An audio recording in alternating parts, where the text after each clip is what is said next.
O Conselho Executivo do Fundo Monetário Internacional aprovou uma assistência financeira de emergência para Moçambique no valor de 105 milhões de euros.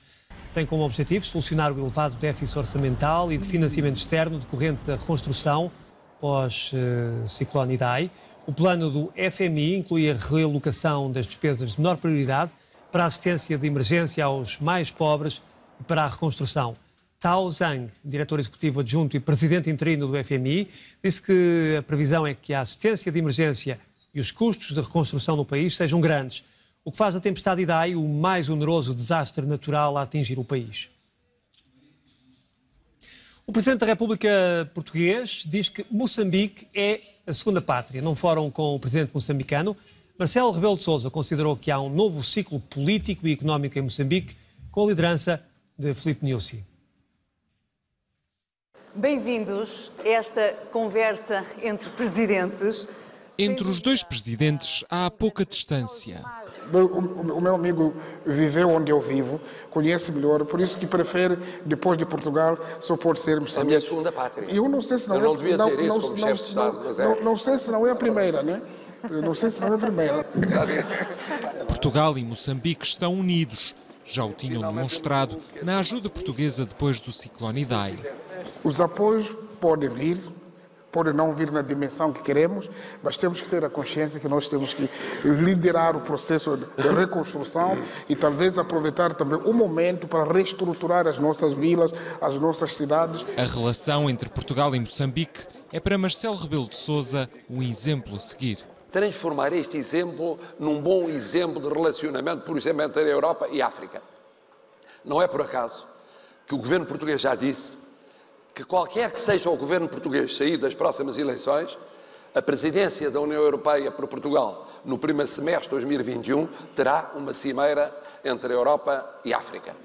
O Presidente da República vê em Moçambique um novo ciclo político e um clima de paz sem precedentes. A ideia é um acordo de tréguas definitivas muito em breve.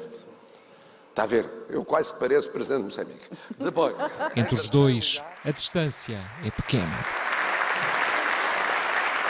Uma entrevista exclusiva à RTP e à RDP África, que será emitida aqui na RTP África esta sexta-feira às 10, um pouco antes das 7 da tarde, às 10 para as 7 da tarde, hora de Lisboa, antes do Repórter África. O presidente moçambicano rejeita ter tido qualquer envolvimento com o processo que levou o país a contrair dívidas consideradas irregulares. Filipe Nyusi era, à data dos negócios, ministro dos negócios, à data destes negócios, ministro da Defesa, com a tutela da pasta em que iriam atuar as empresas estatais que deram origem aos créditos ilegais. O então Ministro das Finanças, Manuel Chang, encontra-se detido na África do Sul por suspeita de crimes económicos. Filipe Nyusi diz que nunca assinou qualquer cheque enquanto Ministro. Senhor Presidente, na única entrevista que deu a um órgão de comunicação social moçambicano durante o seu mandato e agora há poucos meses também de o terminar, não respondeu se, enquanto Ministro da Defesa, na altura em que foram contraídas as dívidas escondidas, recebeu dinheiro neste caso. Não foi. E os moçambicanos gostariam de que o Sr. Presidente clarificasse esta pergunta. Se tem o mandato de falar por eles, para falar, olha, os moçambicanos querem o esclarecimento de como foi feita a dívida e quem é o responsável. O governo de Moçambique está mais interessado do que vocês. E eu sou o presidente do governo de Moçambique. Obrigado. Mas o Sr. Presidente... Estou a dizer que sou o presidente do governo interessado. Enquanto Ministro da Defesa, assinou algum contrato dessas três empresas? Olha, estamos a dizer o seguinte. As empresas, quando são criadas em Moçambique, são privadas. Neste caso, pode entrar com o Estado, etc., mas privada tem uma gestão autônoma. Tá bom? Obrigado. Eu como ministro nunca assinei nenhum cheque na minha vida. Questionado sobre a razão por que o Estado moçambicano ainda não conseguiu parar a onda de violência em Cabo Delgado, o presidente moçambicano diz que se vive com normalidade naquela província no norte do país, apesar das mortes. Filipe Nyusi diz que ninguém está interessado que as pessoas continuem a ser assassinadas. Funciona a vida normal política, funciona a vida social, funciona a legislação, etc. E também gostaria que fizesse a segunda pergunta, a terceira ou a quarta, de coisas boas de Moçambique. no inferno o país para tornar o país instável. Esses que estão a atuar lá não é o nosso desejo, nem é o desejo dos moçambicanos morrerem. Da maneira como coloca, parece que há uma força que não está interessada que os moçambicanos vivam. Se puder vir nos ajudar para não morrer pessoas com a sua televisão, venha.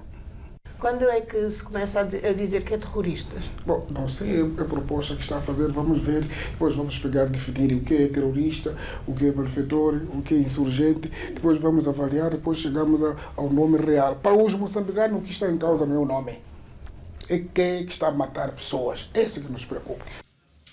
Filipe Nyusi não aceita que Moçambique seja um país autoritário, como é classificado por um estudo da revista The Economist. O presidente moçambicano diz que é preciso conhecer os objetivos de quem promove esse tipo de análises sobre as nações. Moçambique, no índice de democracia elaborado pelo The Economist, passou de regime híbrido para regime autoritário.